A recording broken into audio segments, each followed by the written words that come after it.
আমরা ফিরআউন দেখিনি, আমরা আবু জাহেল দেখিনি, আমরা হাসিনাকে দেখেছি। আমরা খাব্বাব দেখিনি, বিলাল দেখিনি, শহীদ আবু সাঈদকে দেখেছি। আমরা সাহাবী দেখিনি, কিন্তু শহীদ আল্লামা সাঈদ হুজুরকে দেখেছি। ঠিক কিনা বলে? একজন লোকের বিরুদ্ধে রাষ্ট্র চূড়ান্ত সিদ্ধান্ত নিল ফাঁসি দিবে মিথ্যা মামলায়, কিন্তু সুররঞ্জন বালী একজন হিন্দু হয়ে আল্লামা সাঈদকে চিনতে পেরেছিলেন এই রাজাকার নয়, ইনি একজন খাঁটি মুসলমান। কোরআনের চলে বিচার হোক তা চাইতা না। কোরআন শুনতা আবু লাহাব মার্কা, কোরআন শুনতা হাসিনা মার্কা। কোরআন পড়তো হাসিনা মার্কা, কোরআন পড়তো ওবায়দুল কাদের মার্কা। ঠিক কিনা বলে? হাসিনা পার্লামেন্টে বলতো আমি দৈনিক এক পারা কোরআন শরীফ পড়ি আর ফজর নামাজে যাই নামাজ তালাশ করি। ঠিক কিনা বলে? এই কথা বলেছিল না? কিন্তু আজ আওয়ামী লীগের লোকেরা কোরআন পড়ল, কোরআন পড়ল, কিন্তু কোরআনের শাসন তারা চায় না। কোরআন শোনা এক জিনিস, কোরআনের শাসন চালা আর এক জিনিস। কোরআন শরীফ তেলাওয়াত করলে কেউ মামলা করবে না, কিন্তু কোরআনের শাসন যখনই চাবি তখনই মামলা করবে। কোরআন তেলাওয়াত করলে কেউ মামলা করবে না, এই জন্যে কারীদের নামে কোনদিন মামলা হয় না। যারা কোরআন তেলাওয়াত করে এদের নামে মামলা হয় না, হাফেজদের নামে মামলা হয়। মামলা হয় রিস্কাওয়ালার নামে। রিস্কাওয়ালা যদি জামাত ইসলামের কর্মী হয়, ঠিক কিনা? রিস্কাওয়ালা যদি জামাত ইসলামের কর্মী হয়, সে যদি কোরআনের শাসন চায়, কোরআন তেলাওয়াত এক জিনিস আর কোরআনের শাসন চাওয়া আর এক জিনিস। কোরআন তেলাওয়াত করলে কেউ মামলা দিবে না, কিন্তু কোরআনের শাসন চাইলেই তখনই মামলা দিবে। আমাদের কোরআনের পাখি শহীদ আল্লামা দিলওয়ার হোসেন সাঈদী হুজুরের কোন অপরাধ আছে নাকি বলেন? কোন দোষ করেছে নাকি বলেন? জেলে পড়লো কেন? অপরাধটা কি? আল্লাহ পাক বলেন ওয়ামা নাকামু মিনহুম ইল্লা আইয়ুমিনু বিল্লাহিল আজিজিল হামিদ। এই মুসলমানদের মারে কেন? ফাঁসিতে ঝুলাই কেন? কেন এদেরকে রিমান্ডে নেয়? কেন রাজাকার বলে গালি দেয়? কারণটা কি? কারণ একটা, এই লোকগুলি আমার প্রশংসা করে। কার প্রশংসা করে? এই লোকগুলো আমার প্রশংসা করে, এই জন্য এদেরকে মারে। আওয়ামী লীগ কোরআন তেলাওয়াত করে, বিএনপি কোরআন তেলাওয়াত করে, কিন্তু কোরআন দিয়ে সমাজ ব্যবস্থা চালু হোক মোটেও তারা চায় না। বরঞ্চ চুরি করলে হাত কাটা লাগবে, আইন যারা চায় তাদের নামে মামলা লাগায়। রাসূল করিম সাল্লাল্লাহু আলাইহি ওয়াসাল্লামের কাছে এসে দলে দলে লোকেরা কালেমা পড়ে মুসলমান হচ্ছে। লা ইলাহা ইল্লাল্লাহ, লা ইলাহা, জোরে লা ইলাহা ইল্লাল্লাহ, লা ইলাহা ইল্লাল্লাহু মুহাম্মাদুর রাসূলুল্লাহ সাল্লাল্লাহু। আমার ভাইরা, আমার বন্ধুগণ, সেই রব্বুল আলামিন বলছে কোরআন শরীফ শুধু তেলাওয়াত করলে হবে না, আল্লাহর প্রতি ঈমান আনলেই হবে না, আমার কোরআনের প্রতি ঈমান আনতে হবে। বিমা উনজিলা ইলাইকা ওয়া মা উনজিলা মিন ক্বাবলিক। আল্লাহু আকবার। রাসূল করিম সাল্লাল্লাহু আলাইহি ওয়াসাল্লামের কাছে এসে চতুর্দিক থেকে লোকেরা সে কালেমা করছে, রাসূল সাল্লাল্লাহু ভালোবাসছে, কিন্তু এই কোরআন দিয়ে চুরির বিচার হোক, হাত কাটা আইনটা সমাজে চালু হোক, এইটা তারা পছন্দ করে না। সেই যুগের মুনাফিকদের যে চরিত্র, আজকে আওয়ামী লীগ এবং হাসিনার একই চরিত্র। এদের চরিত্র হলো মুনাফিকি চরিত্র। কোরআন তেলাওয়াত করবে ঠিকই, কিন্তু কোরআন দিয়ে চুরি করলে হাত কাটা লাগবে, এই আইনটা কে দিয়েছে? কে দিয়েছে? এই আইনটা আল্লাহ দিয়েছেন, কিন্তু আল্লাহর আইন তো পছন্দ হয় না। আল্লাহ পাক বলছে আমি তো আইন দিয়েছি, এই জন্য আল্লাহ পাক বলছেন নবী ওদেরকে বলে আমার প্রতি ঈমান আনাটা খুবই সহজ বিষয়। আল্লাহর প্রতি ঈমান আনাটা সহজ বিষয়, নবীর নামে দরুদ পড়াটা সহজ বিষয়, কিন্তু কোরআনের আইন চালা এটা সহজ বিষয় না। আজকে টঙ্গীর বুকে তাবলীগ জামাত 40-50টা বছর হয়ে গেল ইজতেমা করছে তারা, কিন্তু তারা শুধু কোরআনে কারিমের অসংখ্য আয়াতের দাওয়াত দিচ্ছে, কিন্তু চুরি করলে হাত কাটা লাগবে এই আয়াত তারা একটা বার তেলাওয়াত করে না। বিশ্বাস করেন যদি টঙ্গীর ইজতেমা থেকে যদি বলা হতো চুরি করলে হাত কাটা আইন আমরা চাই, আওয়ামী লীগ একদিন করতে দিত না। একদিন টঙ্গীর ইজতেমা থেকে ব্যান করে দিত। কিন্তু ওখানে কোরআন তেলাওয়াত হয়, বয়ান হয়, কিন্তু হাত কাটা আইনের বয়ান হয় না। আমাদের মাহফিলে এই সব বয়ান হয় বলে আমাদের মাহফিলগুলি 16টা বছর করতে দেয়নি। আরো আসতে কম ঠিক। কোরআন তেলাওয়াত এক জিনিস, কোরআনের শাসন চালাটা এক জিনিস। আমাদের সাইদি রহমাতুল্লাহ আলাইহি যদি কোরআনের তাফসীর কারক শুধু হতেন আর যদি পীর শাস্তেন, আওয়ামী লীগের এমন কোন মন্ত্রী ছিল না যে তার কাছে মুরিদ হতো না। কোরআন বোঝার জন্য খানকা নয়, কোরআন বোঝার জন্য তাফসীর মাহফিল নয়, কোরআন বোঝার জন্য মসজিদ নয়, কোরআন বোঝার জন্য হলো রাজনৈতিক ময়দান। যেই চরমনায় পীরের হাতে, সরমনায় পীরের হাতে আওয়ামী লীগের 10 জন খানিক মন্ত্রীরা মুরিদ, এমপি মুরিদ, কিন্তু চরমনায় পীর যখন দাঁড়াইলো বরিশালে সিটি কর্পোরেশনে, ঠিক কিনা? ওই চরমনায় পীরে আর কে পি আর কে খি আর দেখলো না, লাখ ভাবায় রক্ত বের করে দিল। চরমনায় পীর তখন বুঝছে যে আমি একবার নির্বাচন করে যদি আমার লাখ ফাটে, জামাত ইসলামী রাজপথে মিছিল করছে, এতদিন কত মার খাইছে, একটা দিন নির্বাচন করে 1 লাখ ফেটেছে। এই জন্য কোরআন বোঝার জন্য ময়দান, কোরআন বোঝার জন্য কি রাজনৈতিক ময়দান। মসজিদের মধ্যে কোরআন শরীফের তাফসীর করলে কেউ বাধা দিবে না, কোরআনের শরীফের বাধা দিবে যখন রাজপথে যখন মিছিল করবে। আমার ভাইয়েরা, আমার কই যাচ্ছেন বাবা? আচ্ছা আমার বন্ধুগণ, আমার ভাইয়েরা, সেই জন্য রব্বুল আলামিন বলছেন গোলাম কোরআন তোমাদের বুঝতে হবে। কিন্তু আজ আমার দেশের মুসলমানেরা কোরআন প্রতিদিন শোনে কিন্তু কোরআন বোঝে না। কোরআন প্রতিদিন শুনছে কিন্তু কোরআন বুঝছে না। আওয়ামী লীগ মার্কা কোরআন তেলাওয়াত করলে হবে না। আওয়ামী লীগরা কোরআন পড়তো না পড়ে নাই? আওয়ামী লীগরা কোরআন পড়তো, কিন্তু কোরআন পড়তো ঠিকই, কিন্তু কোরআনে কি আছে বোঝে না। ওই যে আমি বলি একটা ছেলের ওজন হলো 120 কেজি ওজন, মায়েরা জায়গা হচ্ছে না, একটু চাপিয়ে বসেন, শীতের রাত মোটেই কষ্ট হবে না ইনশাআল্লাহ। আপনারাই হলেন জান্নাতের প্রথম প্রবেশকারী। আল্লাহু আকবার বলেন। আমার ভাইরা, আওয়ামী লীগেরা কোরআন পড়তো ঠিকই, ওই যে আমি বলি দৃষ্টান্ত দিই, একটা ছেলের ওজন হলো 120 কেজি। কত কেজি? 120 কেজি ওজন, বয়স মাত্র 30 বছর। কত বছর? লক্ষণ খারাপ না ভালো?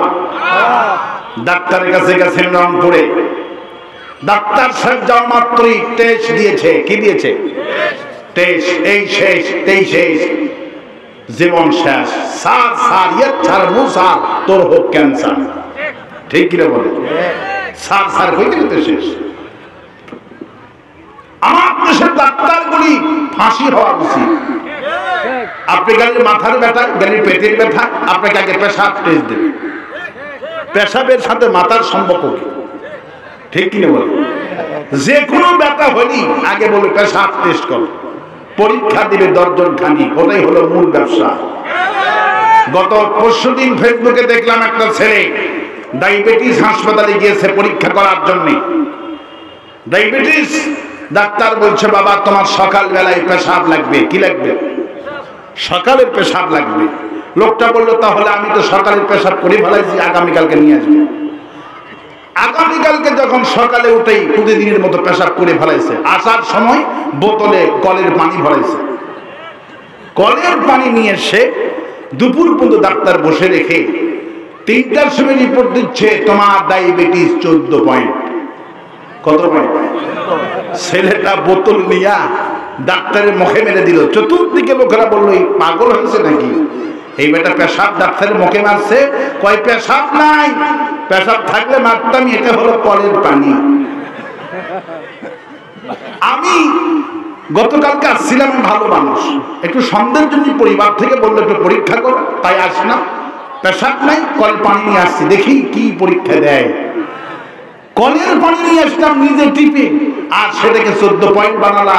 এদের ফাঁসি হওয়া দরকার, ঠিক কিনা বলেন? ডাক্তার লিক ছিল। কি লিক? ডাক্তার লিক, রোগীরা কথা বলতে পারত না, ঠিক কিনা বলেন?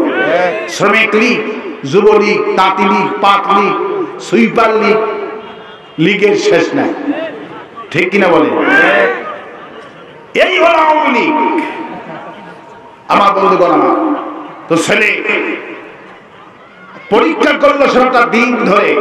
ডাক্তার 8টার সময় রিপোর্ট দেখে প্রেসক্রিপশন করলেন, বাবা তোমার শরীর ভালো ইল্লা মাশাআল্লাহ, তবে আমি তোমাকে যে প্রেসক্রিপশন করছি এই প্রেসক্রিপশন মতো যদি 1 মাস চলতে পারো, ওজন কমবা 30 কেজি। কত কেজি? ওজন কমবা 30 কেজি। ছেলেটা খুশি হয়ে প্রেসক্রিপশন নিয়ে ডিসপেন্সারিতে চলে গেছে, যেখানে ওষুধ বিক্রি করে। ওষুধের দোকানদার প্রেসক্রিপশন হাতে নিয়ে বলে, বাবা তোমার কপাল ভালো, ডাক্তার সাহেব কোনো ওষুধ লেখে না। কি লিখেছে? লিখেছে সকালে 2 রুটি, বিকালে 2 রুটি। ছেলে বললো একটা কাম হলো, 10,000 টাকার পরীক্ষায় গেল, 800 টাকা ভিজিট নিল, একটা ওষুধ লাগেনি। দেন তো প্রেসক্রিপশন। প্রেসক্রিপশন নিয়ে ডাক্তার সাহেবের চেম্বারে হাজির। ডাক্তার সাহেব আপনি 800 টাকা ভিজিট নিলেন, একটা পরীক্ষা করালেন, দুনিয়ার পরীক্ষা, একটা ওষুধ লাগলেন না, কারণ কি? তখন ডাক্তার সাহেব বলল, বাবা তোমার শরীর পরীক্ষা নিরীক্ষা করে আমি দেখেছি তোমার শরীরটা ইল্লা মাশাআল্লাহ খুবই ভালো। কিছু বলতে চাও? বলেছে কিন্তু বলেছে, এটা তো আমি বলেছি। মায়ের একটু চাপতে আমি বলেছি, আপনার দয়া করে চাপে, আমি বলেছি না, অসুবিধা নেই। না, ওটা আমার কাছের মানুষ, সমস্যা নেই, অসুবিধা নেই। লাগা জায়গা আল্লাহ ফেরেশতাদের লম্বা করে দিই বলি আমি, আর আসতে বলি আমি, আর আসতে বলি আমি। আমার ভাইয়েরা,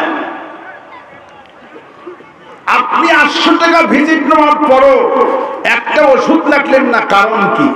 ডাক্তার বলে শরীর ভালো, আমার প্রেসক্রিপশন মোতাবেক যদি সকালে 2 রুটি, বিকালে 2 রুটি খেতে পারো, 1 মাসে ওজন কমবা 30 কেজি। কত কেজি?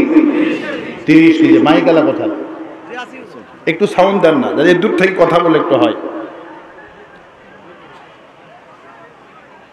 ওজন কমবা 30 কেজি।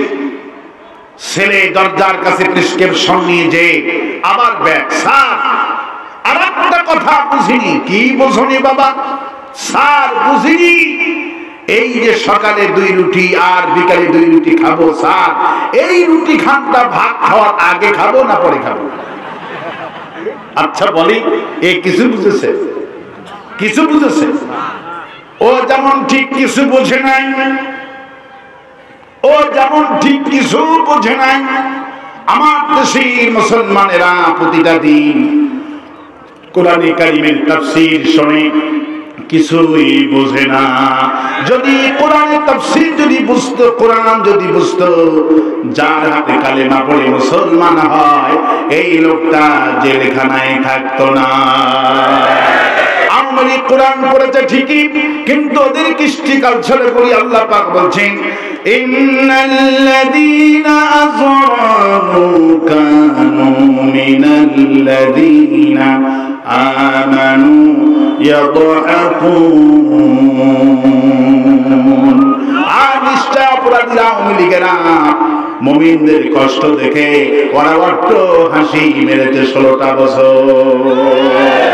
আমাদের নেতারা যখন ফাঁসি দেওয়া হলো আমরা কান্দি। শহীদ আল্লামা সাইদি রহমাতুল্লাহকে যখন মারা গেলেন, আমার এই দেশে 5 জন লোক এখনো বেহুশ হয়ে আছে, পাগল হয়ে আছে, কোনো হুঁশ নাই। সাইদি সাইদি কোতে কোতে পাগল হয়ে গেল, তাদের কোনো হুঁশ এখনো হলো না। আমার ভাইয়েরা, আমাদের নেতাদেরকে ফাঁসি দেওয়া হলো, আমাদের ভাইয়ের মাথায় গুলি করা হলো, পায়ে গুলি করা হলো। আমাদের শহীদ আবু সাইদ জীবন দান করলো, আমরা কান্দি, গোটা দুনিয়া কান্দে, আর আওয়ামী লীগের লোকেরা মিছিল করে হাসি মারে। ওদের চরিত্র সম্পর্কে আল্লাহ পাক সে কথা বলছেন, সে কথাই বলছেন মিনাল্লাযীনা আমানু ইয়াদহাকুন। মুমিনরা যখন বিপদে পড়তো, জালিমেরা তখন হাসি মারত। জালিম ছিলেন আওয়ামী লীগ। জালিম কে ছিল? জালিম ছিল আওয়ামী লীগ। করে হাসাহাসি করতো, আর কি করতো? ওয়াইযা মাররু বিহিম ইয়াতাগামাজুন। আর যখন জামাত ইসলামীর লোকেরা ওদের পাশ দিয়ে যেত, তখন চোখ মেরে কথা বলতো, তখন চোখ মেরে কথা বলতো, এই তো রাজাকারে গেল। ঠিক কিনা বল? ওদের চরিত্রের সম্পর্কে আল্লাহ আরো বলেন وَإِذَا رَأَوْهُمْ قَالُوا إِنَّ هَؤُلَاءِ لَضَالُّونَ। আর যখন মুমিনদের যখন তারা দেখতো, জামাত ইসলামের কর্মীদেরকে যখন দেখতো, তখন পথভ্রষ্ট বলে, রাজাকার বলে গালি দিত। রাজাকার বলে গালি দিত। হাসিনার একটা গালি ছিল রাজাকার। কি গালি ছিল? একটা গালি ছিল রাজাকার। 16টা বছর পুঁজি বানাইছে। আল্লাহু আকবার বলে। 16 বছর পুঁজি বানাইছে রাজাকার। চেতনার ওষুধ খাওয়ালো 16 বছর ধরে, মুক্তিযুদ্ধের চেতনা। কিসের চেতনা? 16টা বছর ধরে মুক্তিযুদ্ধের চেতনা। ওষুধ খাওয়ালো আওয়ামী লীগ। 2024 সালে এসে ওষুধ কাজে লাগলো না, বমি করে ফেলায় দিয়েছে। ওষুধ কাজে লাগছে? ওষুধ কাজে লাগে নাই। আল্লাহ পাক তখন বললেন মুমিনরা কোনো মন খারাপ করো না, তোমাদেরকে জুলুম নির্যাতন করেছে 16টা বছর, তোমাদের মনটা অনেক খারাপ হয়ে আছে, আমি আল্লাহ তোমাদের মন ভালো করার ব্যবস্থা করে দিলাম। তোমাদের দুঃখ কষ্ট দেখে ওরা হাসি মেরেছে, মিষ্টি বিতরণ করেছে, আর ওদের দুঃখ কষ্ট দেখে তোমরা কিয়ামতের দিন হাসতে থাকবা, দুনিয়াও হাসতে থাকবা। فَالْيَوْمَ الَّذِينَ آمَنُوا مِنَ الْكُفَّارِ يَضْحَكُونَ। আর মুমিনরা কিয়ামতের দিন জালিমদের অবস্থা দেখে হাসবে, আর হাসিনার গণভবনের দৃশ্য দেখে মুসলমান হাসি মারবে। গণভবনের দৃশ্য ওই দিন যারা যারা দেখছে, অন্তরে আর কোনো দুঃখ নাই। হাসিনার শাড়ি নিয়ে পড়ে, হাসিনার শাড়ি নিয়ে কি করে? হাসিনার পুকুরের মাছ ধরে খায়, কেউ হাত ধরে, ফ্রিজ খুলে মিষ্টি খায়, রাম খায়। ঠিক না? গণভবনের দৃশ্যগুলি দেখে এমন কোন মুমিন নাই হাসে নাই। আল্লাহ পাক বলছে, গোলামেরা তোমাদেরকে যারা 16টা বছর ধরে দুঃখ কষ্ট দিয়েছে, সামান্য বিনোদন দিলাম, গণভবনের বিনোদন। এখন উপদেষ্টা পরিষদ সিদ্ধান্ত নিয়েছে হাসিনার গণভবনকে জাদুঘর বানানো হবে। কোরআনের সঙ্গে দুশমনি করেছে, আল্লাহর সঙ্গে দুশমনি করেছে, ইতিহাস বলে তাদের কোনো অস্তিত্ব নাই। মিস্টার আবু জাহেল আমার সুমাইয়াকে মারলো, খাব্বাবকে মারলো, আমার বিলালকে নির্যাতন করলো, যে বিল্ডিং থেকে যেদিন মারা গেলেন আল্লাহ পাক বলছেন আবু জাহেলের ওই বিল্ডিংটা মাটির সাথে মিশাইয়া দিলাম আর আন্তর্জাতিক বাথরুম বানায়া দিলাম। আবু জাহেলের বাড়ি হলো আন্তর্জাতিক বাথরুম। আবু জাহেলের বাড়ি কি? আন্তর্জাতিক বাথরুম। আবু জাহেলের হাসিনার বড় ভবন হবে বাথরুম। আর আওয়ামী লীগদের অফিস লোকেরা পায়খানা করতেছে। আরো আসতে কম ঠিক।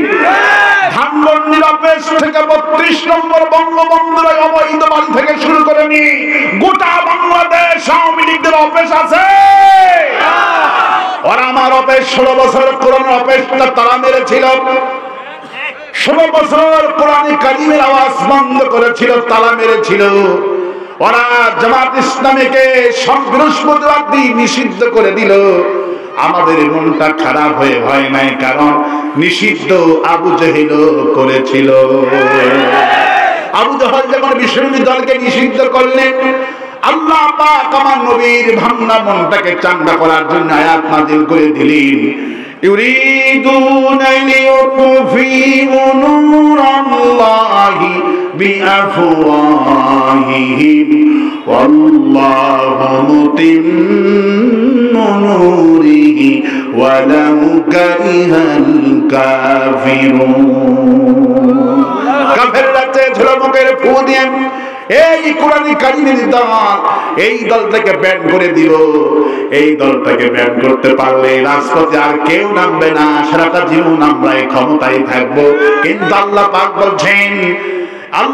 বলছেন যখন জুলুম করবা, আয়না ঘর যখন বানাবা, আয়না ঘর থেকে যখন বারিস্টার আরমান আমার কাছে কেঁদে কেঁদে বলবে, বারিস্টার আরমান যখন আমার কাছে কাঁদবে, আমার আপনি যখন কাঁদবে, সন্তান গুলি এতিম হয়ে গেল, বাপ মা কি জুলুম করলো, আয়না ঘর বানায়া আয়না ঘরের ভেতর থেকে মুমিন গুলি কাকে ডাক মেরেছে? কাকে ডাক মেরেছে? মুমিন গুলি আল্লাহর ডাক মেরেছে। আমরা কাকে ডেকেছি? আমরা যাই নামাজে সিজদায় পড়ে প্রতি রাতেই দোয়া করেছি, মাহফিলে দোয়া করেছি, ওই যে নূহ আলাইহিস সালামের মতো দোয়া করেছি, হায় আল্লাহ রব্বুল আলামিন এই জালিমদেরকে তুমি একটা বেঁচে রেখে দিও না, কারণ এরা হলো সবচেয়ে বড় জালিম। এরা কি জালিম? এরা সবচেয়ে বড় জালিম। আওয়ামী লীগদের চাইতে বড় জালিম এই পৃথিবীতে আর কেউ নেই। আল্লাহু আকবার বলেন। নূহ আলাইহিস সালামের দোয়া আমরা আওয়ামী লীগের বিরুদ্ধে প্রতিটা দিন করেছি।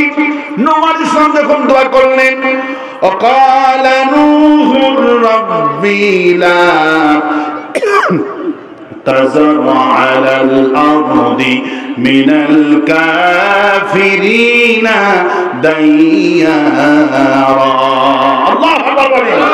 নূহ আলাইহিস সালাম যখন তার জাতিরা এমন জুলুম নির্যাতন করলো, আওয়ামী লীগ মার্কা জুলুম করলো, আল্লাহ পাক বলে, হায় আল্লাহ এই জাতিকে 1000 বছর ধরে দাওয়াত দিলাম, আমার সঙ্গে দুর্ব্যবহার করেই চলছে, কাফিরিনা দাইয়ারা, একটা কাফেরকে বেঁচে রেখে দিও না। আল্লাহ পাক বলে, নূরে দোয়া মঞ্জুর হয়ে গেছে, নৌকা বানাও। সুবহানাল্লাহ, দোয়া মঞ্জুর, এদেরকে আমি পানি দিয়া গোটায় মারবো, নৌকা বানাও। আল্লাহু আকবার বলে।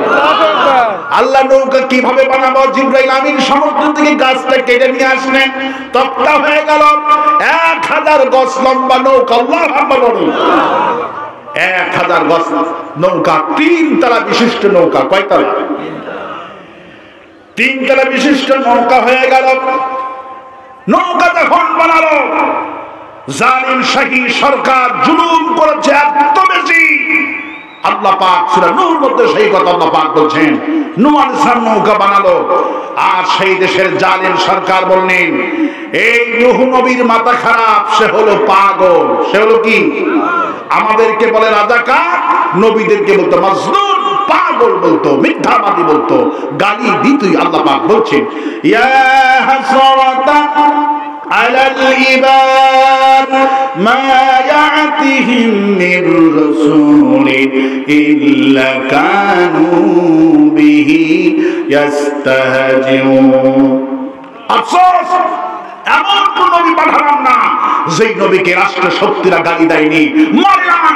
প্রত্যেকটি নবীদেরকে রাষ্ট্র শক্তি আঘাত করেছে, গালি দিয়েছে। এমন কোন নবী নাই যেই নবীকে রাষ্ট্র শক্তিরা গালি দেয়নি। আল্লাহু আকবার বলে।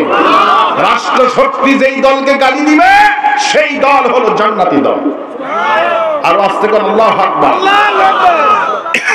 আল্লাহ পাক বলছেন, নূহ ভয় পেও না, তোমার নৌকাটাকে হিফাজত আমি করব। আল্লাহু আকবার। নূহ আলাইহিস সালাম ওই নৌকাকে বাধ্যতামূলক করে সেই যুগের জালিম শাসক বাধ্যতামূলক করলেন নূহ নবীর নৌকাকে বাথরুম করতে হবে। কি করতে হবে? নূহ আলাইহিস সালামের নৌকাকে বাথরুম করে ভরাতে হবে। কত বড় দুষ্ট, কত বড় শয়তান! এমনি বলেননি, এমনি বলেননি কাফিরিনা দাইয়ারা। আল্লাহ একটা কাফের বাঁচে রেখো না। আল্লাহু আকবার। নূহ আলাইহিস সালাম যখন নৌকা বানানো হয়ে গেল তখন আর বাধ্যতামূলক করে নৌকার মধ্যে বাথরুম করার অনুমতি দিয়ে দিলেন। যারা বাথরুম করবে না নাগরিকত্ব ক্যান্সেল করা হবে। যেই পুলিশগুলি জামাত ইসলামী লোকদেরকে গুলি করতো না, সেই পুলিশদের চাকরি খাওয়া হতো। যেই পুলিশেরা গ্রেফতার করতেন না, নির্যাতন করতেন না, তাদের প্রমোশন হতো না। ঠিক কিনা বলে? সব সময় জালিম সরকারেরা একই আচরণ করেছে। এক মুরব্বী 90 বছর বয়স, উনি নাতিদেরকে নিয়ে নৌকাতে আসতেছে বাথরুম করার জন্য। যেহেতু রাষ্ট্রের আইন, বাথরুম না করলে নাগরিকত্ব ক্যান্সেল বেড়ে দিবে, আপনাকে রাষ্ট্রদ্রোহী মামলা দিবে। দুইটা নাতিকে নিয়ে 90 বছরের বুড়া দাদা যখন এসেছে বাথরুম করতে, অমনি পিছলে নৌকার মধ্যে পড়ে গেছে, বাথরুমের মধ্যে পড়ে গেছে। যখনই পড়ছে আর যখন উঠছে 16 বছরের যুবক হয়ে গেছে। বাড়িতে যখন চলে গেলেন সবাই তো অবাক হয়ে গেলেন, তোমার অবস্থা হলো কেন? কি হয়েছে? তুমি খাইলা কি? বললা আমি কিছু তো খাই নাই। তুমি যুবক হইলা কেমনি? 92 বছরের বুড়া বললো, নূহ আলাইহিস সালামের নৌকাতে গেছিলাম বাথরুম করার জন্য, আমি পিছলে পড়ে গেছি মলের মধ্যে, অমনি পড়লাম আর উপর আলা আমাকে জোয়ান করে দিয়েছে। দুনিয়ার সব জোয়ানগুলি বুড়াগুলি ছুটলো নৌকার কাছে। এটা ময়লা না, এটা হলো তাবারক, এটা হলো ওষুধ।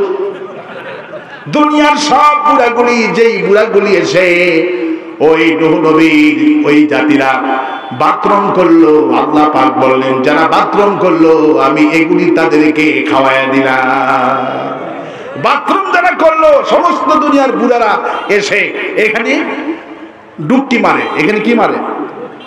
আপনার এলাকায় কি বলে? ডুব। ডুব ডুব মানে যত দুঃখ নামায় তত দুঃখ হয়ে যায়। সবাই তো আর বাথরুমের মধ্যে মাথাটা ডুব দিতে চায় না, তখন পা ভিজে, পা পর্যন্ত জোয়ান, যত ডুব ডুব ততটুকু জোয়ান হয়ে যায়। শেষ পর্যন্ত কাল্লা পর্যন্ত ময়লার মধ্যে দিতে হয়। আল্লাহ আল্লাহ বলছেন আসল খেলা আমার হাতে। আসল খেলা কার হাতে? আসল খেলা খেলেন কে? ওবাইদুল কাদের যতই বলুক খেলা হবে, খেলতে পেরেছে? পেরেছে। ফখরুল শেখ প্রয়োজনে ঠাকুরগাঁয়ে বাড়িতে গিয়ে উঠবো। ঠিক কিনা বলে? পালাবো না গো, ঠাকুরগাঁয়ে বাড়ি দেবো। কি জায়গা দেবে? এত বড় ভেলি হাসিনা ওবাইদুল কাদের আওয়ামী লীগের ইতিহাসে নাই। এত বড় ভেলি অভিনয় করলে দেশে কোন অভিনেতারা ভাগ পেত না। এরা এত অভিনয় নাটক। হাসিনা 1 মিনিটের মধ্যে অভিনয় করতে করতে কেঁদে ফেলা। ঠিক কিনা বলে? আমার ভাইরা, আমার বন্ধুগণ, এবার বললো নূহ আলাইহিস সালামের ওটা বাথরুম না, ওটা ময়লা না, এটা হলো তাবারক। যত কানা ছিল কানাগুলি এক কানা নিয়ে এসে চোখে যখন লাগাইছে, জন্ম অন্ধ সে ভালো হয়ে গেছে। কুষ্ঠরোগে ছিল তারা দুনিয়ায়। একটা বাপ আসলো যার তার কুষ্ঠ রোগী হয়ে যায়, বাড়ি বাড়ি কুষ্ঠি রোগী। এবার নূহ আলাইহিস সালামের নৌকার মধ্যে বাথরুম করলো যে জাতিরা, ওই বাথরুমে নিয়ে তারা মাখাতে লাগলেন মলম হিসাবে। কি হিসাবে? কুষ্ঠ রোগীরা যখনই ওই মল মাখায় সাথে সাথে কুষ্ঠ বেদি ভালো হয়ে যায়। আল্লাহু আকবার বলি। সারা দুনিয়া থেকে লোকেরা ছুটলো, আর 3 মাসে বাথরুম ভরাইছিল। সেই রব্বুল আলামিন 3 মাস লাগলো না, মাত্র 15 দিনে পুরা বাথরুম নৌকা পরিষ্কার করাইয়া দিলি। এবার নৌকা পরিষ্কার হয়ে গেল। আল্লাহ পাক বলছেন, নূহ আর কোনো টেনশন করো না, আর কোনো টেনশন করো না। ইন্নাকা ইনতাযারহুম ইউদিল্লু ইবাদাকা ওয়ালা ইয়ারিদু ইল্লা ফাজিরান কাফফারা। হায় আল্লাহ, একটা আমি নৌকার উপরে উঠছি, আমার নৌকায় যারা যারা উঠলো এদেরকে তুমি মাফ করে দাও। নূহ আলাইহিস সালামের নৌকা ছিল একমাত্র জান্নাতি নৌকা। যারা যারা উঠলো নবী নৌকাতে উঠে এদের যদি দোয়া করলো, হায় আল্লাহ যারা আমার সাথে নৌকাতে উঠছে এরা ভালো মানুষ, মাবুদ যারা তোমার দ্বীন কবুল করেছে, এরা আমাকে কষ্ট দেয় নাই, এই নৌকাতে যারা যারা উঠেছে এদেরকে তুমি ক্ষমা করে দাও। এই নৌকা যারা থাকবে, আল্লাহ বলছেন তোমার নৌকায় যারা উঠেছে এরা নিরাপদ, আর আওয়ামী লীগের নৌকায় উঠলে সোজা জাহান্নামে যেতে হবে। একমাত্র নৌকা ছিল নূহ আলাইহিস সালামের নৌকা, সেই নৌকাতে উঠলে জান্নাতি ছিল। আল্লাহু আকবার বলে। আর আওয়ামী লীগের নৌকাতে পা দিলি জাহান্নামী। ঠিক কিনা বলে? এবার তিনি বললেন, নৌকা যখন ছাড়বেন তখন আল্লাহর কাছে দোয়া করলেন। কাফেরদের যদি দোয়া করছে কাফিনা দাইয়ারা, হায় আল্লাহ একটা কাফের একটা আন্ডা বাচ্চা তুমি বেঁচে রেখে দিও না, একটা বাচ্চা বেঁচে রেখে দিও না, কারণ ফাজিরান কাফফারা, আল্লাহ এরা কাফের ছাড়া কিছু জন্মাবে না। আল্লাহু আকবার বলেন। ফাজিরান কাফফারা বলা হয়েছে, আল্লাহ এরা কাফের ছাড়া কিছু জন্মাবে না। মেজর ডালিম বলেছিল, শেখ মুজিবের ফ্যামিলিকে আমি কেন হত্যা করেছি, 2 জনকে রেখে গেলাম, এই জাতি বুঝবে কেন সপরিবার সহ হত্যা করেছিলাম। 2 জন রেখে গেলাম, 2 জনের জ্বালা এই জাতি অস্থির হয়ে যাবে, বলবে ছোট ছোট বাচ্চাদেরকে, শেখের ছোট্ট ছোট্ট পরিবার, ছোট্ট ছোট্ট শিশুকে কেন হত্যা করেছিল। আজকে কোরআনে কারীম বলছে ফাজিরান কাফফারা। আল্লাহ নূহ আলাইহিস সালাম বলছে এদের ছোট্ট বাচ্চাটাকেও বেঁচে রেখে দিও না, এরা সবাই জানো কোরআন বিরোধী, ইসলাম বিরোধী, কাফের ছাড়া কিছু জন্মাবে না। নূহের দোয়া, কার দোয়া? নূহ আলাইহিস সালামের দোয়া। আজকে পরিষ্কার। মেজর ডালিম বলেছিল, কেন সপরিবারে হত্যা করলাম শেখ মুজিবকে, এই দেশের মানুষ হারে হারে টের পাবে, 2 জনকে রেখে গেলাম, গোটা জাতি আল্লাহর কাছে বরদোয়া দিয়েছে। ঠিক কিনা বলেন? বাপের পতন যেই মাসে, মেয়ের পতন আল্লাহু আকবার বলে। শোক দিবস পালন করবে। আওয়ামী লীগের নবী হলো শেখ মুজিব। আওয়ামী লীগের নবী কেনা? শেখ মুজিব। কথায় কথায় জাতির পিতা ছাড়া কথা নাই। তোদের কাছে জাতির পিতা, আমাদের কাছে জুতার পিতা। আর আসলেন ঠিক, আমাদের জাতির পিতা মিল্লাত আবিকুম ইব্রাহিম, আমাদের জাতির পিতা ইব্রাহিম আলাইহিস সালাম। আর আসলেন ঠিক। আমার ভাইয়েরা আল্লাহর কাছে দোয়া করছেন, রব্বি গফিরলি ওয়া লিওয়ালিদাইয়া ওয়া লিমান দাখালা বাইতিয়া মুমিনান ওয়া লিল মুমিনিনা ওয়াল মুমিনাতি ওয়া লা তাজিদিল যালিমিনা ইল্লা তাবারা। আল্লাহু আকবার। হে আল্লাহ, এই নৌকাতে আমার আব্বা, আমার মা এবং আমার ঘরে ইমানদার লোকগুলি যারা এই নৌকার উপরে উঠেছে, নর উঠেছে, নারী উঠেছে, এদেরকে ক্ষমা করে দাও। আর জালিম যারা জুলুম করেছে এদেরকে আযাব ছাড়া কিছুই বাড়ায়ও না, ওদেরকে আযাব দাও। যারা 16 বছর ধরে জুলুম নির্যাতন করছে, আল্লাহ গজব আসলে ওদেরকে ধরো, আমাদেরকে ধরিও না। নূহ আলাইহিস সালামের দোয়া। ওরা জুলুম করেছে, নির্যাতন করেছে, এত জুলুম আমরা ফিরআউন দেখিনি, আমরা আবু জাহেল দেখিনি, আমরা হাসিনাকে দেখেছি, আমরা খাব্বাব দেখিনি, বিলাল দেখিনি, শহীদ আবু সাইদকে দেখেছি, আমরা সাহাবী দেখিনি, কিন্তু শহীদ আল্লামা সাইদ হুজুরকে দেখেছি। ঠিক কিনা বলে? একজন লোকের বিরুদ্ধে রাষ্ট্র চূড়ান্ত সিদ্ধান্ত নিল ফাঁসি দিবে মিথ্যা মামলায়, কিন্তু সুররঞ্জন বালী একজন হিন্দু হয়ে আল্লামা সাইদকে চিনতে পেরেছিলেন এই রাজাকার নয়, ইনি একজন খাঁটি মুসলমান।